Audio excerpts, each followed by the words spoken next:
ભારત સરકાર દ્વારા આયોજિત વસ્તી ગણતરી અંતર્ગત મહીસાગર જિલ્લામાં 1 જૂનથી 30 જૂન સુધી પ્રથમ તબક્કાની કામગીરી હાથ ધરાશે।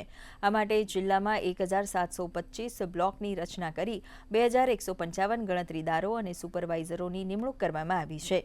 આ કર્મચારીઓ માટે લુણાવાડાની SK હાઈસ્કૂલ ખાતે તબક્કાવાર તાલીમ યોજાઈ હતી, જે આજ રોજ પૂર્ણ થઈ છે। તાલીમ દરમિયાન ફિલ્ડ ટ્રેનર્સ અને નાયબ મામલતદાર રાકેશ પરમાર દ્વારા વહીવટી તેમજ વ્યવહારિક માર્ગદર્શન આપવામાં મહીસાગર જિલ્લામાં 1725 બ્લોક માટે ગણતરીદાર અને સુપરવાઇઝરો થઈને 2155 જેટલા લોકો અને આ ગણતરી માટે તૈયારી કરવાની કામગીરી ચાલી રહી છે। ત્યારે સમગ્ર મહીસાગર જિલ્લામાં 11 તારીખથી 21 તારીખ સુધીમાં કુલ 3 તબક્કામાં તમામ ગણતરીદાર અને સુપરવાઇઝરોને તાલીમ આપવાનું ચાલી રહ્યું છે। આ અંતર્ગત લુણાવાડા તાલુકામાં પણ હાલ ત્રીજા તબક્કાની તાલીમ ચાલી રહી છે। આ તાલીમ લીધા બાદ 1 જૂનથી 31 જૂન સુધી પ્રથમ તબક્કામાં હાઉસની ગણતરી એટલે ઘર ગણતરીની કામગીરી કરવા માટે આ ગણતરીદારો જવાના છે।